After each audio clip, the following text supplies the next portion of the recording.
Hey folks, Tito, Jeff Thitoff here with you. Thanks so much for tuning in here to the Buckeye Blitz. Lots to talk about today, as always, and college football makes the world go round. I want to talk about first some stuff that an opponent, a future opponent, I guess, in this upcoming season of the Buckeyes, what he said. Steve Sarkisian, the head coach of Texas and the SEC, fired some shots at Texas Tech, and he said, there's a team in our state in another conference with a schedule, and I would argue if I played with our 2s and 3s, we go undefeated, and they'll probably make the CFP this year. That's his way of ripping Texas Tech, a school in his own state, and it's really not necessary. If I'm Texas Tech, I fire back with, really? How'd your 2s and 3s and 1s do against Florida last year? Because that's what kept Texas out of the CFP. Yeah, sure, Texas Tech, they could be a CFP team, but not at 12 probably, but if it gets 20, when it gets 24, you probably could be there. He also said, Sarkisian, he believes every SEC team is spending at least $30 million on their roster. That would not surprise me at all. It's going to keep going up, up, and up. And so water wet. Shouldn't be surprised by that. I don't know if they're going to ever successfully put a cap in. That'd be pretty hard to do, I think. Lane Kiffin, another jackass in the SEC. That's right, I said it. Talked about the challenges of playing in the Big Ten versus playing in the SEC. And he said our bottom is harder than theirs. That may be true. The top of it, though, I would probably give the edge to the Big Ten. The Big Ten also has 18 teams. SEC has 16. He said their top 2 teams and our top teams, when they go to the playoffs, they're in better shape, and that stuff matters. He said there's a lot that goes into that. He said, I think it's set up a good way for the top-heavy teams right there now, and it's going to get better. We're going to 9 games, and our bottom is harder than theirs.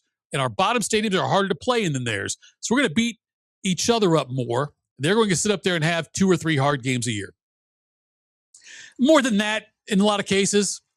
I mean, yes, the very bottom of the SEC, like their bottom 4 teams, probably have better environments than the bottom 4 teams in the Big Ten.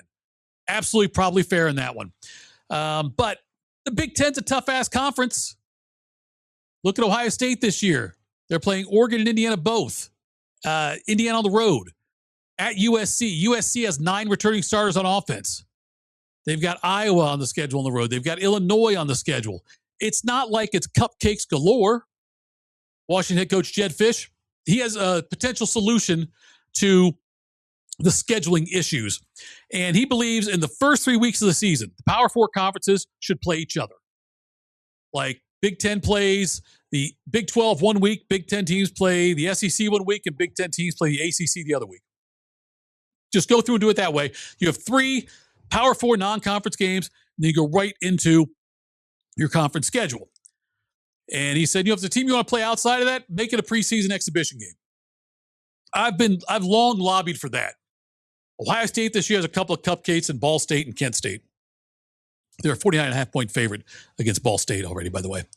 And I would much rather, instead of seeing Ohio State playing, and by the way, I have season tickets, so I got to pay for those games. It's ridiculous. Ball State and Penn State, or Ball State and Kent State. Maybe Penn State. No, just kidding. Ball State and Kent State. I would rather have, if they want to play an Ohio team or play a MAC team, do it like in the middle of August and call it your spring game. Get rid of your spring game where it's your team against your team and sell tickets for an exhibition game, a preseason game against one of those teams that you wouldn't play anymore in the regular season. Schedule a game against one of them, put it in the horseshoe, charge whatever, $15, $20 a ticket. You get a lot of people there for that. I know it's not going to be like a real game, but play it like a real game and get your 2s and 3s. Like he said, a lot of work. That's Jedd Fisch's idea, Washington head coach. That is a sane idea. I like that one. All right, one more thing here. James Laurinaitis picked up another linebacker. I'll tell you about him in just a minute. But here is what James Laurinaitis had to say on the Buckeye Show about what he tells recruits about his future. There's so many factors that go into this, from the development piece to, I'm going to try to help you study and learn and do all the things off the field in the classroom that I know what it takes to be successful at the next level.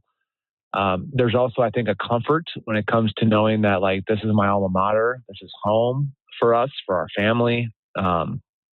So there's not really a worry about position coach trying to job hop and do all those things. Like, that I'm not doing this for those reasons, like this isn't, I'm not coaching to make a living out of it. I'm coaching because it's a passion. I love helping young people, and I want to develop them and give them all the tools that I can to help them reach their dreams in the game that I love. And I was able to reach my dreams. So I'm not doing it for financial purposes, and that, you know what I mean? And and that's not to say and it's negative to anybody who has to, right? Like, there are certain people that do this profession for different reasons.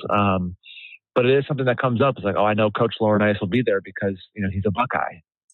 So Laurinaitis, basically, that's what he says to recruits, I'm here. I'm going to be here. And I think that's helped out immensely. Also, just how personable he is with these guys. And Laurinaitis, he has been knocking out of the park in recruiting.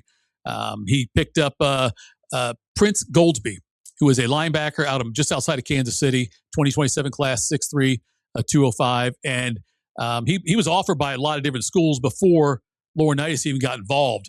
And he kind of swooped in there. And I mean, he was offered by, I think, like Alabama, Indiana, schools like that. And Laurinaitis went in there and got him. It is the third highest rated recruit, according to 24/7 Sports, their composite ratings, that Laurinaitis has had since he took over the linebacker room in 2024. The rating for Goldsby is 0.9527. And that just trails Sincere Johnson, who was a 5-star, 0.9912, and 4-star Riley Pettijohn, 0.9793. Ahead of other ones like TJ Offord, Peyton Pierce. So he's ahead of those guys, but he just outside of about 20 miles outside of Kansas City. He had 83 tackles, 22.5 tackles for loss, 13.5 sacks, and 1 forced fumble, 1 fumble recovery in 10 games last year. So huge. It's a great get. It's a huge pickup for James Laurinaitis, the Buckeyes. And it's been amazing to me. It's been fun to watch what Laurinaitis is able to do and how he is able to get all these great players in to where Ohio State is not rebuilding. They are constantly in the mode of reload. So lots more to talk about as we get closer. Look, I think we're like 96 days from week 0, somewhere 97 days, somewhere in that range. It's coming up, folks, faster than you can believe. But I am Jeff Thitoff. Follow me on Twitter @FitHappens. This has been the Buckeye Blitz on FanStream Sports.